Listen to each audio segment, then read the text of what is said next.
성탄절은 왕이신 예수님의 탄생을 경배하며 기뻐하는 날입니다. 그리고 우리가 잘 알듯이 세상에는 많은 신들이 있습니다. 물론 진짜 신은 유일하신 하나님 단 한 분입니다.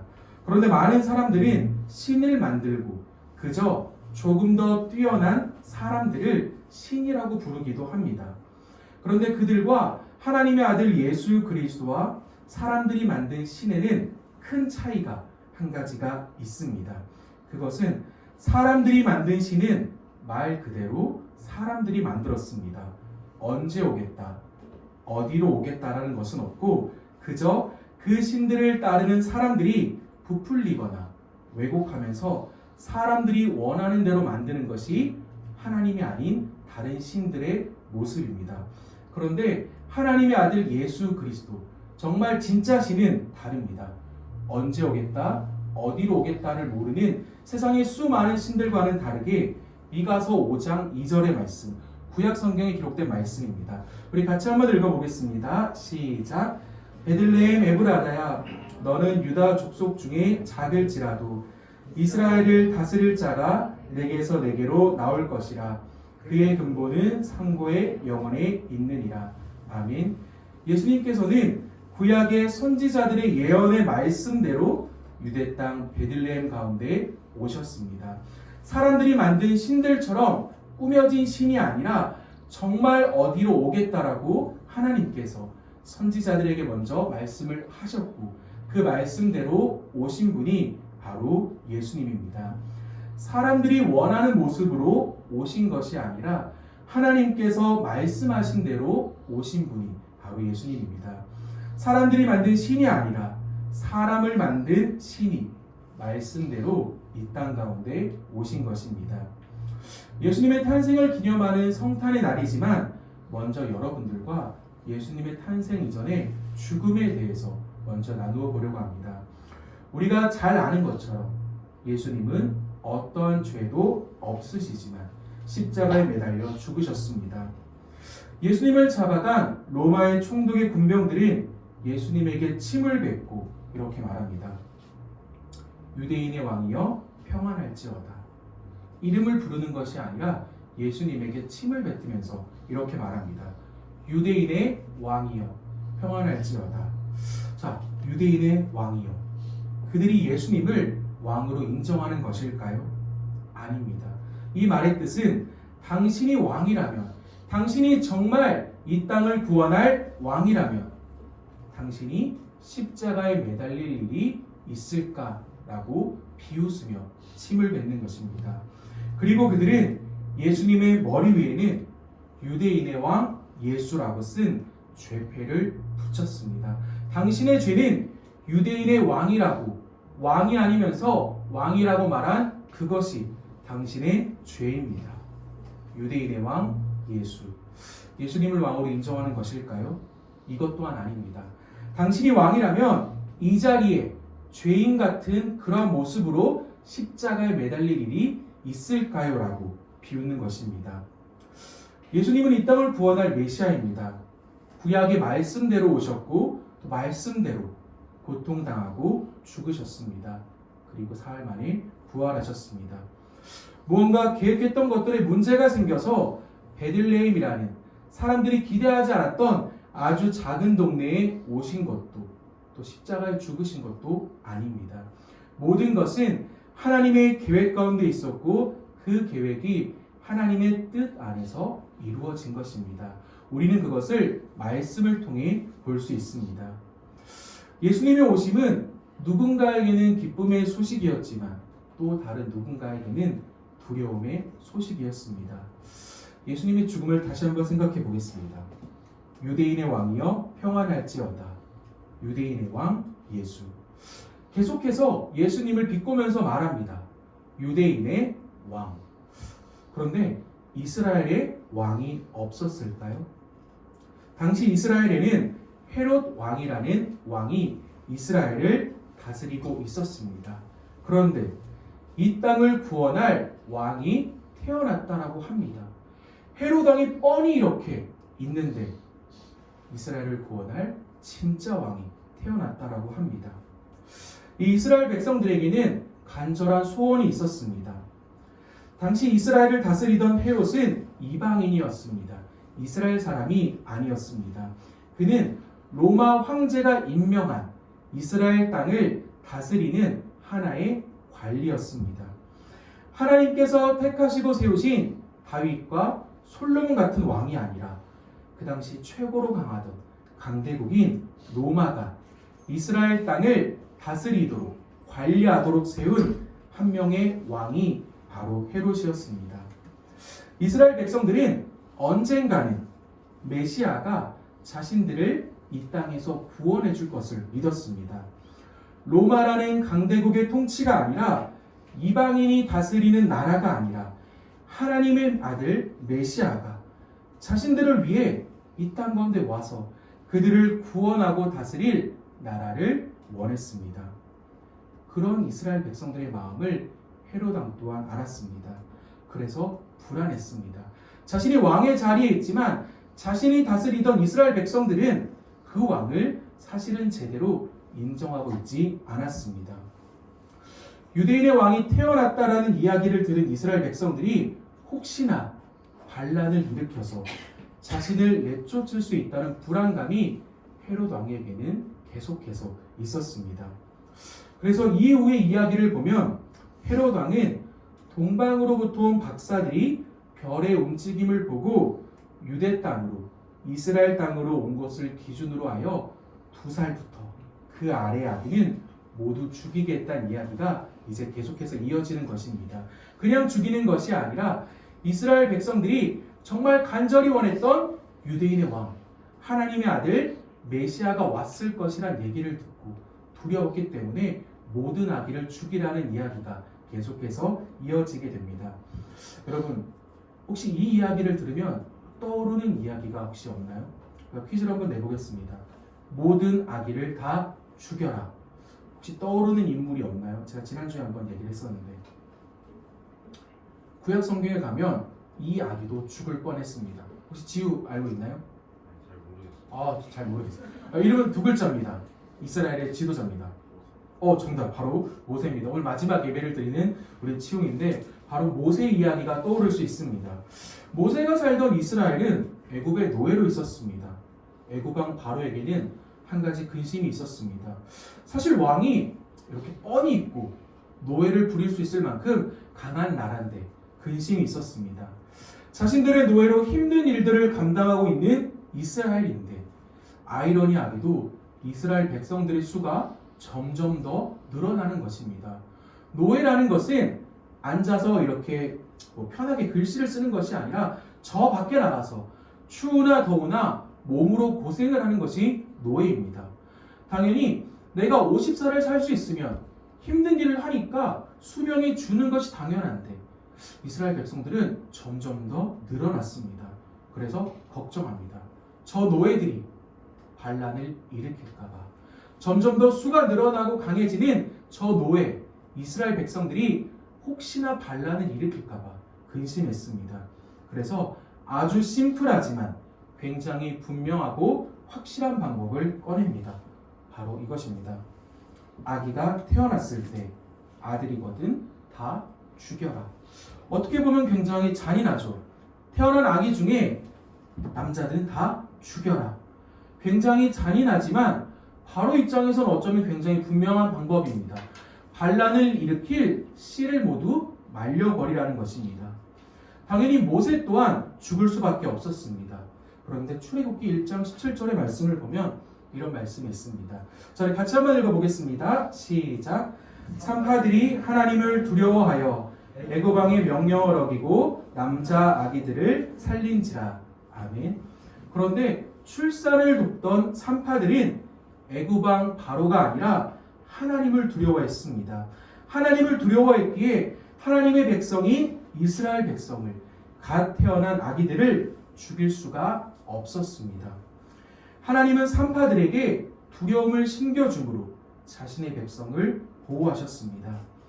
예수님 또한 수차례 죽음의 위기가 있었지만 하나님의 도우심으로 예수를 죽이고자 했던 헤롯이 살아있을 동안에는 아기 예수와 그의 부모를 애굽으로 피하게 하셨고 그 그가 죽은 후에야 다시 이스라엘로 돌아오게 하셨습니다.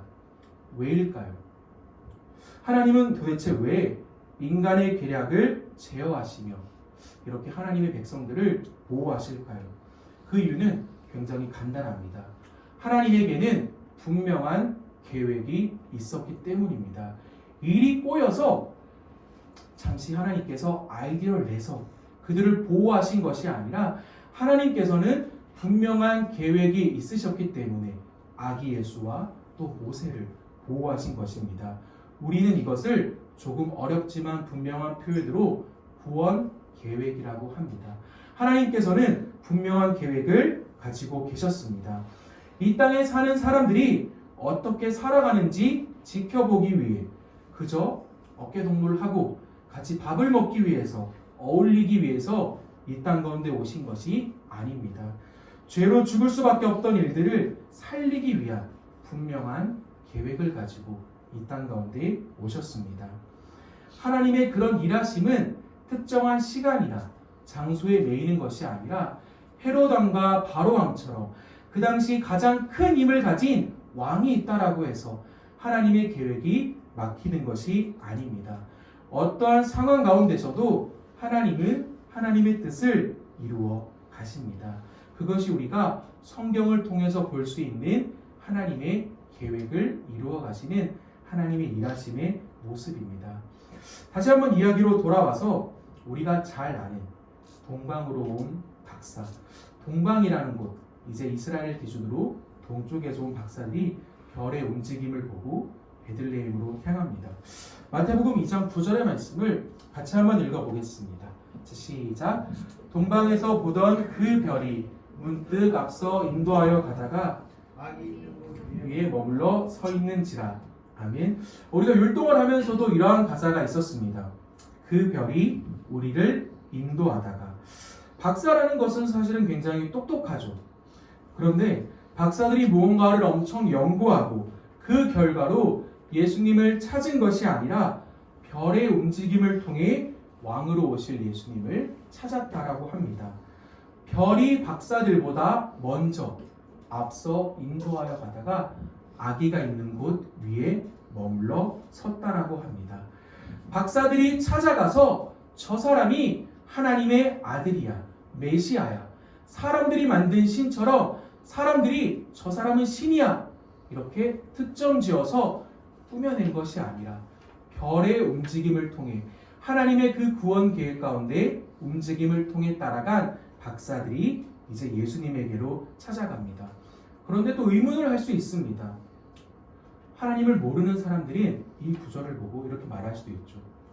별의 움직임을 봤다라는 것은 수백 년, 수천 년에 한 번 움직이는 그저 그런 별의 움직임을 통해 사람이 따라가서 그저 놀라운 일이 일어난 거랑 뭔가 시점이 맞은 게 아닐까라고 의문을 던질 수도 있습니다.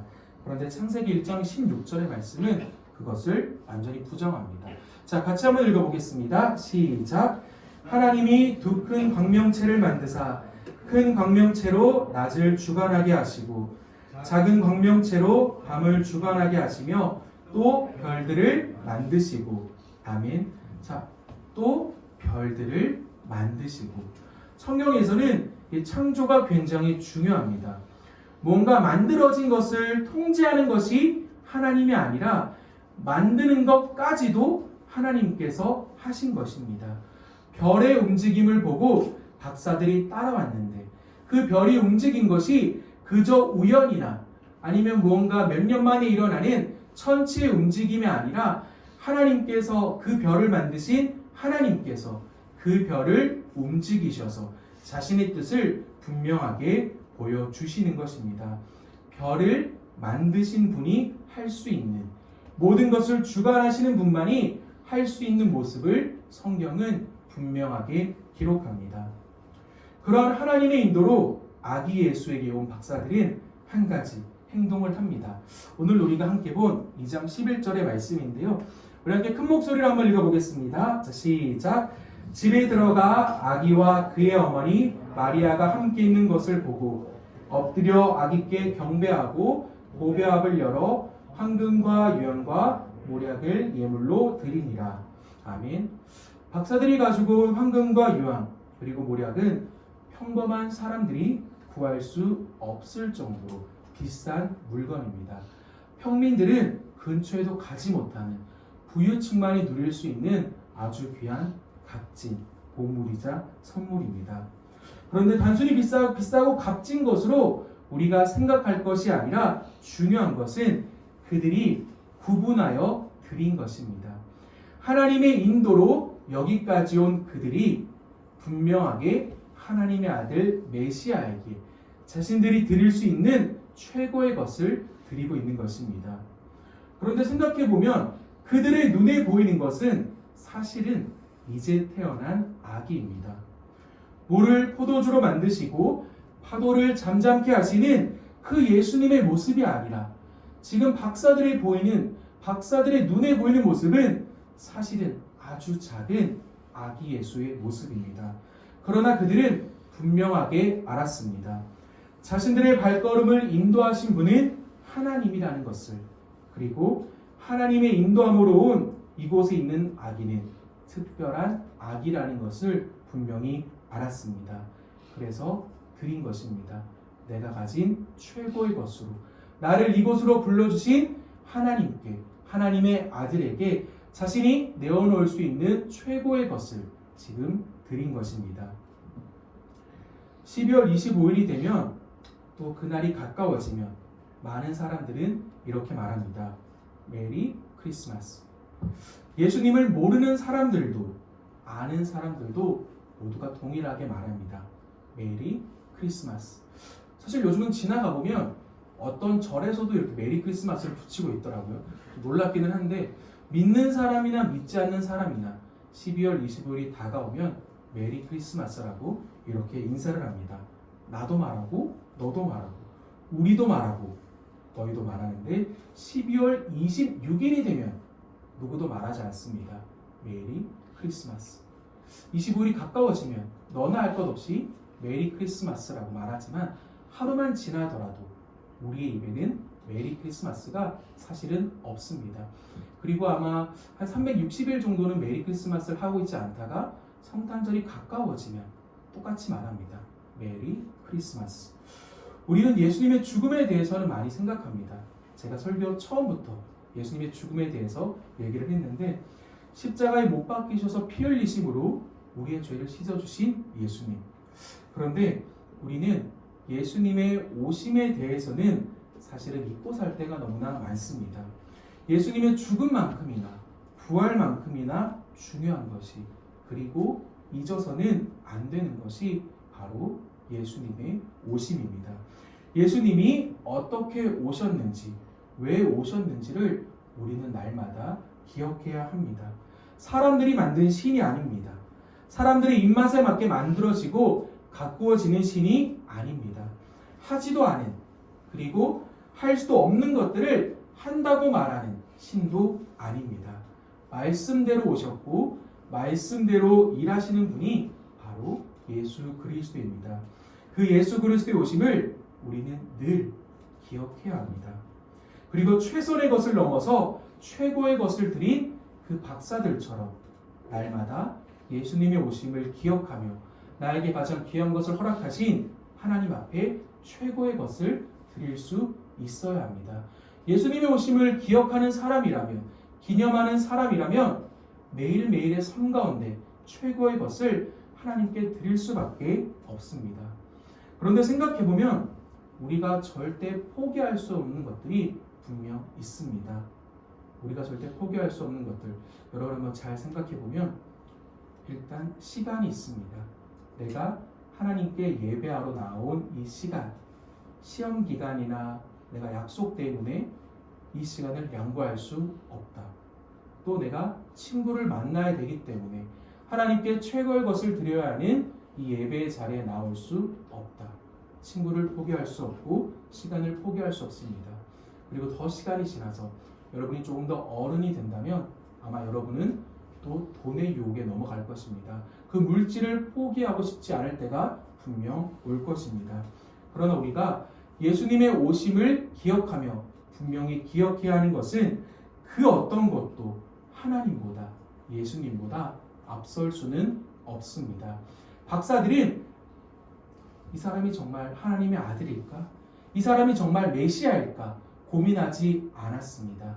그저 그 발걸음을 인도하신 하나님의 뜻을, 그리고 뜻임을 믿고 순종하며 최선의 것을, 최고의 것을 앞뒤 가리지 않고 그저 드렸습니다.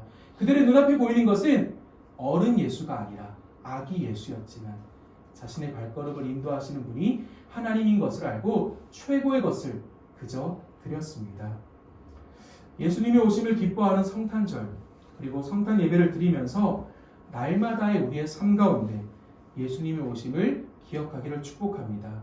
그리고 그것을 기억하며 그 은혜로 살아가는 하나님의 자녀답게 최고의 것을, 내가 절대 포기할 수 없는 그것을 먼저 하나님께 드릴 수 있는 여러분이 되기를 축복합니다. 예수님의 오심은 예수님의 죽으심이고 예수님의 부활하심입니다. 우리가 예수님의 오심을 잊고 산다면 그것은 결국 예수님의 죽으심과 부활하심을 잊고 사는 것과 같습니다. 메리 크리스마스라는 것은 우리가 물론 12월 25일에 함께 나누는 인사이자 예수님의 오심을 기뻐하는 고백이지만 우리의 날마다의 삶 가운데 오늘 말씀의 제목처럼 여러분 친구에게 1월 5일날 메리 크리스마스라고 말하기는 사실 쉽지 않겠죠. 그리고 4월 5일에 지나가는 사람에게 메리 크리스마스라고 말하면 아무도 교회에 오지 않으려고 할 거예요. 그런데 여러분의 마음 가운데 항상 이것을 새겼으면 좋겠습니다. 예수님의 오심을 감사하며 예수님의 죽으심을 기념하며 예수님의 부활하심으로 내가 부활할 것을 소망하며 확신하는 여러분의 삶이 된다면 최고의 것을 드리는 여러분에게 하나님께서 새 길을 보여주시고 일해 주실 것을 확신합니다. 그러한 여러분의 삶 가운데 하나님의 동행하심이 있기를 간절히 축복합니다. 이 시간 함께 찬양하며 나아가기를 원합니다. 우리가 세상으로 나아갈 수도 있지만 이 시간 하나님 앞에 나아왔습니다. 그리고 하나님 앞에 나와 이렇게 예배하며 고백합니다.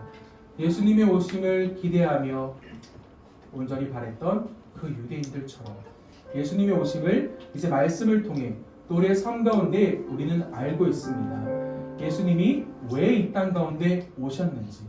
사실 우리가 메리 크리스마스라고 말하지만 예수님의 오심은 어쩌면 굉장히 기쁘고도 슬플 수 있습니다. 왜냐하면 우리를 대신해서 죽기 위해서 이 땅 가운데 오셨기 때문입니다. 그 모든 것을 아는 우리는 온전히 고백해야 합니다. 왕 대신 주님 앞에 내가 나아갑니다.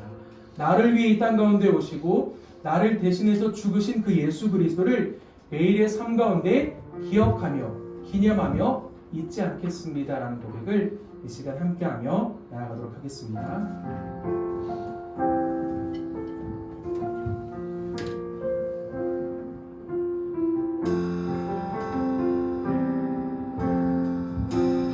고백하겠습니다. 베들레헴 하늘, 베들레헴 하늘, 반짝이는 한별,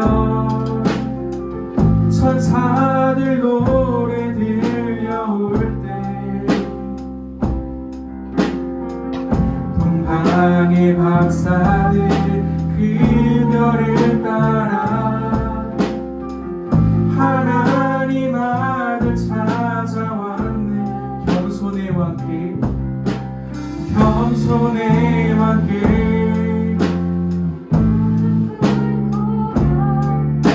평화의 왕 대신 주 앞에 나 경배합니다. 주님만 찬양받기 합당하시니 큰 존귀와 영광 홀로 받으소서. 오 주 앞에 나나 한 번 더 부르겠습니다. 왕 대신 주 앞에 나 주님만 찬양받기, 주님만 찬양받기 합당하시니 큰 존귀와 영광 홀로 받으소서. 주 앞에 나 나아갑니다. 이 시간 마음을 다해서 함께 기도해 봤으면 좋겠습니다. 예수님의 오심을 우리가 이렇게 12월 25일 단 하루만 기억하는 것이 아니라 매일의 삶 가운데 잊지 않기를 원합니다. 나를 위해, 나를 대신하기 위해 이 땅 가운데 예수 그리스도가 오신 것, 단 하루만이 아니라 우리의 평생의 삶을 위한 오심을 기억합니다. 우리도 평생 기억해야 합니다. 나와 평생 동행하시는 그 예수 그리스도를 우리가 날마다 잊지 않도록 하나님 우리를 붙잡아 주시옵소서.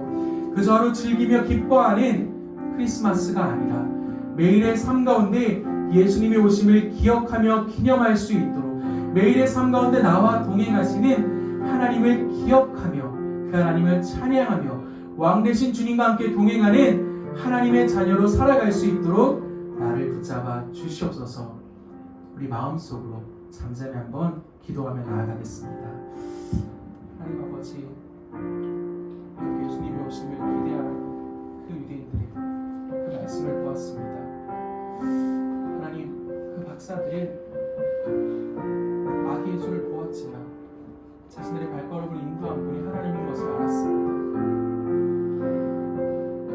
어쩌면 너무나 작고 열악한 모습의 아기의 모습이었지만 그 모든 것이 하나님의 뜻임을 알고 최고의 것을 드려 경배했습니다. 하나님, 매일의 우리의 삶 가운데 어쩌면 우리가 기대하는 큰 기적이 일어나지 않더라도 내가 살아가는 이 모든 순간이 기적임을 믿고